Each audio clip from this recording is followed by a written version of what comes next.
आखिर फूट पड़े तेजस्वी, अब बर्दाश्त नहीं, अब एक्शन लेना पड़ेगा। दोस्तों, सत्ता पक्ष इस बार पूर्ण बहुमत के साथ है। इस बार सत्ता पक्ष को अच्छी सीटें आई, लेकिन सत्ता पक्ष को यह लग रहा है अब तो तेजस्वी कमजोर हो गए, कुछ नहीं बचा है। लेकिन क्या सच में ऐसा है? क्या सच में ये ऐसा है कि विपक्ष कमजोर है? तेजस्वी ने बड़ा बयान दे दिया है। देखिए, तेजस्वी यादव का गुस्सा अब इतना फूटा है कि अब सत्ता पक्ष की खैर नहीं है। क्या कुछ कहा है तेजस्वी ने? देखिए, बिहार में अभी एक संवेदनशील मुद्दा चल रहा है।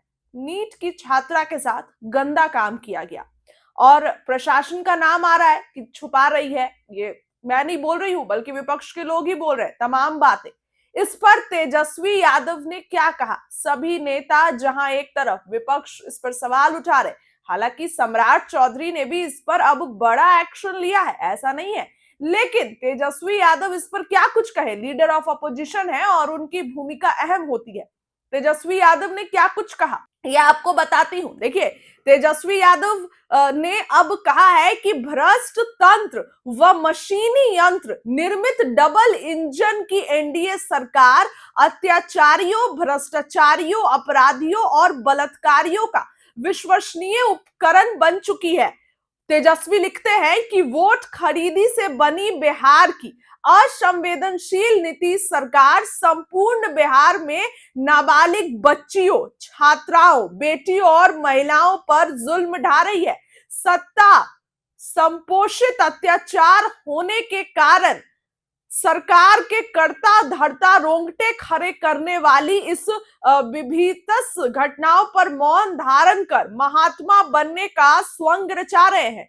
मधेपुरा में विधवा महिला के साथ सामूहिक बलात्कार व हत्या, खगड़िया में 4 वर्षीय नाबालिग के साथ जघन्य सामूहिक दुष्कर्म व हत्या, पटना में जहानाबाद की नीट छात्रा के साथ दुष्कर्म, क्रूरतापूर्ण हत्या और सत्ता संरक्षित लीपापोती दर्शाती है कि यह सरकार निर्मम, क्रूर और अमानवीय हो चुकी है।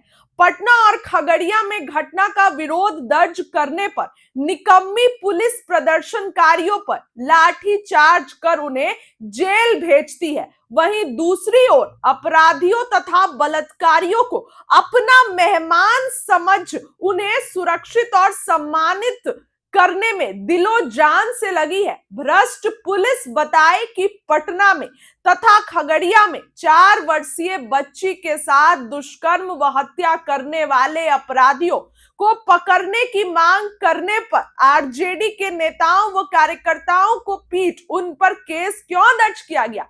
क्या पीड़ित का दुख दर्द बांटना और उनके अधिकार के लिए लड़ना अपराध है? तेजस्वी यहीं पे नहीं रुके, वो आगे लिखते हैं कि बिहार की विधि व्यवस्था का जनाजा निकल चुका है।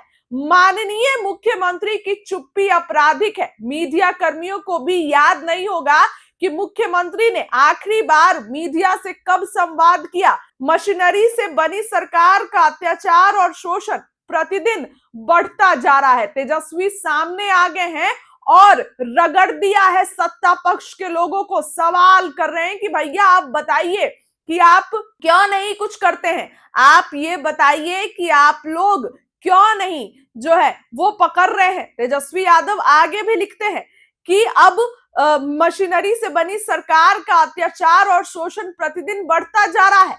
सत्ता परियोजित एवं सत्ता संरक्षित अपराधी तथा सरकार में बैठे उनके निर्देशक अगर अपना अत्याचार बंद नहीं करेंगे, जनता की लड़ाई कैसे लड़ी जाती है ये जनता द्वारा दिखा दिया जाएगा। तेजस्वी यादव आखिर फूट पड़े हैं, इतने दिन से कुछ भी नहीं बोल रहे थे, लेकिन बिहार में बढ़ते अपराध और गंदा काम को देखते हुए उनका गुस्सा फूटा है और उन्होंने ये बयान दे दिया है। अब देखने वाली बात होगी कि इस पर सत्ता पक्ष के लोगों का क्या कुछ बयान आता है। कल तेजस्वी ने मीटिंग बुलाई, इसमें उनके विधायक क्या कुछ कह रहे हैं, बातों को अब आप सुनिए।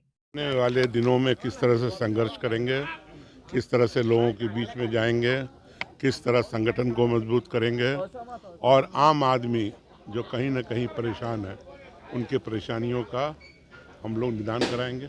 यात्रा पर भी निकलने की बात सामने आई है सर? नहीं, अभी कोई वैसी योजना नहीं बनी है। अभी बस आगे का फ्यूचर किस तरह से हम लोग आगे बढ़ेंगे उसके बारे में लेकिन चर्चा होगी। अल्पसंख्यकों पर लगातार घटना हो रही है और आपके नेता चुप है और कहते हैं कि 100 दिन हम कुछ बोलेंगे नहीं।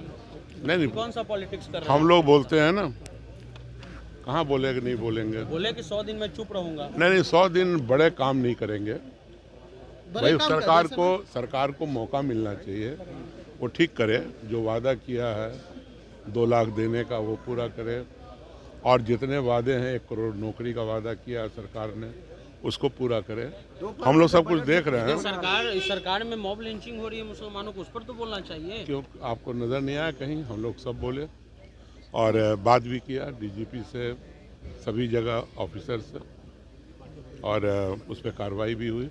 पार्टी विरोधी कि राष्ट्रीय जनता दल एक कार्यकर्ताओं की पार्टी है और संगठन के बदौलत निश्चित तौर पे बिहार की जो हालात है, बिहार में जो लॉ एंड ऑर्डर खराब है, बिहार में जो भ्रष्टाचार है, और सरकार जिन मुद्दों पर सत्ता में आई उन बातों पर चर्चा हुई। सरकार ने कहा कि हम 1 करोड़ से ज़्यादा नौकरी देने का काम करेंगे, भ्रष्टाचार मुक्त बिहार बनाएंगे, लॉ एंड ऑर्डर सही करेंगे, तमाम मुद्दा पर चर्चा हुई है और हम लोग संघर्ष के रास्ते पर जा रहे हैं। तेजस्वी यादव की बिहार यात्रा को लेकर भी चर्चा हुई है, क्या बैठक? निश्चित रूप से होगी और जल्द ही आप लोग को बताया जाएगा। शास्त्री नगर में एक महिला का गला तो जब पटना जैसा क्षेत्र भी सुरक्षित नहीं है तो आप बताइए बिहार की हालात क्या है।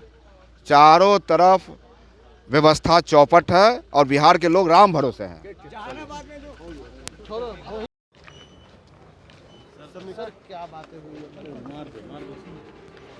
बात बस संगठन को लेकर के हुई, और जो एक महत्वपूर्ण बात ये हुई कि जो बिहार में आजकल बेलगाम हो गए हैं अपराधी, तो जनता को सोचना चाहिए इस पे।